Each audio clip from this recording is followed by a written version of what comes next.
We are a traveller from a distant island in the south of the Matoran universe, here to visit the famous great archives of Metru Nui. We arrive in Onu Metru, but there's still a ways to go yet. Further down, beneath the activity of the city and the Matoran workers reporting to their stations, we enter the beginning of the archives complex.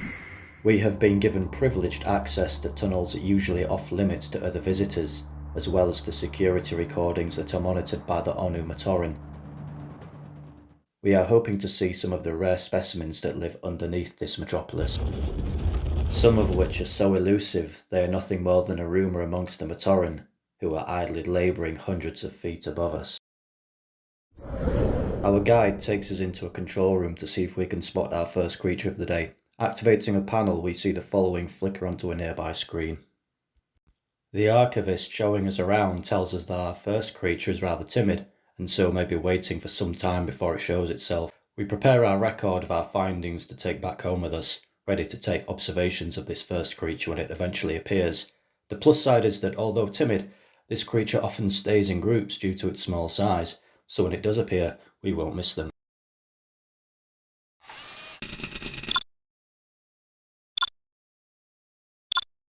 We finally get a glimpse of our first creature. Over the recording we can hear the sound of their claws scuttling over the latticed walkway of the maintenance tunnel. Archives mole, the archivist points out to us. We are told that these Rahi were native to Po Metru, but were forced from there due to the increased settling of assemblers villages by the Po Matoran. The archives moles retreated into the archives, taking refuge in small gaps within the tunnels. They thrive through cooperation, working together to form ladders and bridges in order to move around. Their instincts served them well during the Vizorak invasion, eluding the invading Rahi by hiding themselves away in small gaps where the Vizorak could not reach. When the Matoran returned to Metru Nui after a long absence, so did the archives moles, where Rahaga Bamonga would attempt to look out for them, though this often proved difficult due to their wariness and high alertness to threats.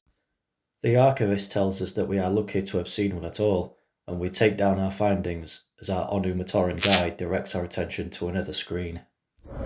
A cold chill falls over us as we lean in to look at the monitor.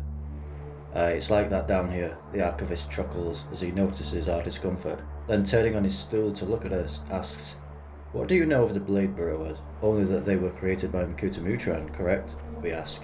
"Yes," the archivist nods thoughtfully. "But did you know that despite that, they exhibit behaviours even he can't understand?" "What do you mean?" we frown.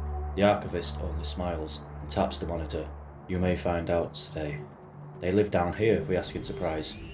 "Oh yes," the archivist replies. "They've managed to find their way to many places through their tunnels."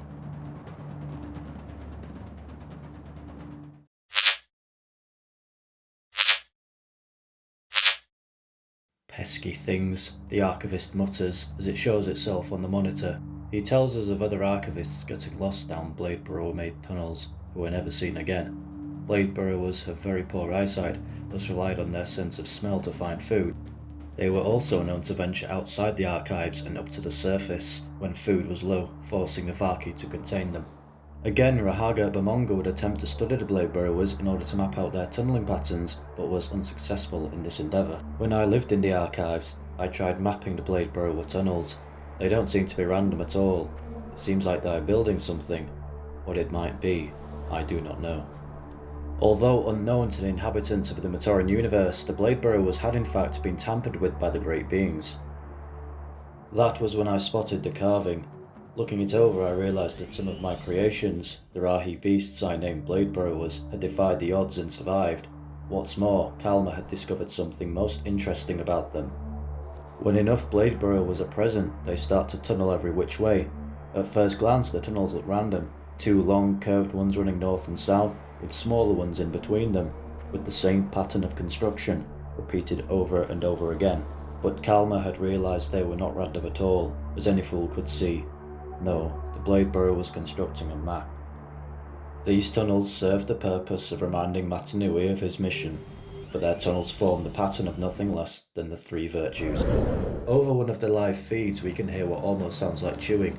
That's because it is, the archivist says when we mention it. Here, he flicks on a panel near to us and we get the following view.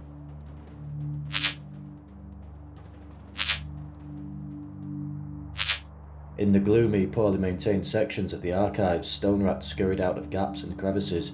A swarm of them once infested Tar Metru when they had been driven from their nest. When the Tar Metru ventured into the archives following defeat of the Morbazak, they stumbled across a group of them, which began to gnaw at the cable with which they were traversing a chasm with. Stone rats didn't stop at cables. Their teeth could gnash through solid rock and would in fact eat through anything to get to their next meal. In large swarms they can be a dangerous and nigh on unstoppable force, though when separate their natural predators included the Rahi known as longfangs.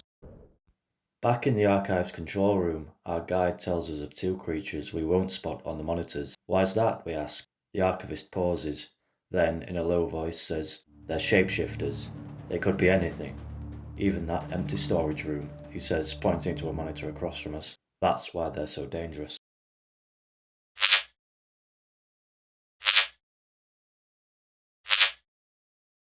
Krahka is a highly intelligent being, so much so one could almost forget she is indeed a Rahi. She is capable of speech and making complex plans, believing herself to be the last of her kind. After the Vizorak invaded and purged the archives, she was mistrustful and referred to Matoran, Toa and the like as top dwellers. Krahka has a long, storied biography, not all of which I will go over here, but she was not altogether bad. She was territorial and protective of her one refuge in this world, the archives, from threats that saw the eradication of her kin. She was not beyond putting aside her distrust of Toa and Matoran, joining with them to play a pivotal role in the fight for good when Pterodax took over the Matoran universe. "So have you ever seen her?" we ask curiously. "No," the archivist says somewhat glumly. "At least, not that I'm aware of. There's almost no limit to what she can take the form of. I know the Toa Metru battled her down here once a long time ago, and they came to fix a leak. She apparently took on the form of all 6 of them, but maybe it's for the best that we leave her be, and respect her territory." A silence falls as we consider that. The distant clanging of machinery and other apparatus can be heard above us. "So what about this other shapeshifter?" we ask, a nervousness that wasn't there before now present in our voice. With a serious look, and not uttering a single word, the archivist pulls up the database entry.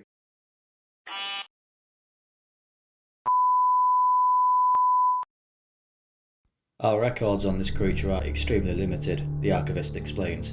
"It inhabits a cell all on its own, in the deepest sublevels of the archives. Only the most senior archivists have the key. The only thing I know about it is that Toa Wenua came across it when searching for his great disk many years ago." As we take down our observations, the archivist moves his seat over to the last monitor. He blows off the dust, telling us that this particular one is not used much. "I have to report to the chief archivist soon, before my shift ends," he explains. "This will be the last one I can show you today, though it is perhaps one of the most dangerous but majestic creatures in these archives." We are told that this Rahi is also incredibly rare, but thankfully we have a feed set up where it is known to frequent.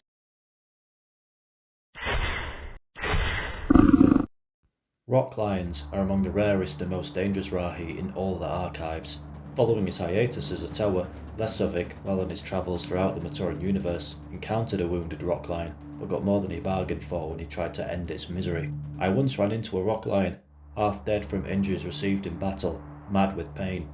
I thought it would be easy to end it and put the poor thing out of its misery. That fight lasted 3 days, and the rock lion won." We let out an impressed whistle as the archivist recounts the story. Over the monitor we can still see the rock lion padding up and down the narrow tunnel, before slinking away around a corner. "I'm afraid I have to report to the chief archivist now," the Matoran says, standing. "Thank you for the opportunity to see the archives," we say, heading for the exit. As the archivist takes a left and disappears down into the labyrinthine network of tunnels, we step out back onto the streets of Metru. The sunlight dazzles us after spending so long beneath the surface, and with the observations we've taken today safely in our possession, we head for the harbour and our boat to take us home. With one last glance back at the city, we can't help but marvel at how these Matoran labour away, most completely unaware of the weird and wonderful creatures that lurk in the dark, dusty tunnels beneath their feet.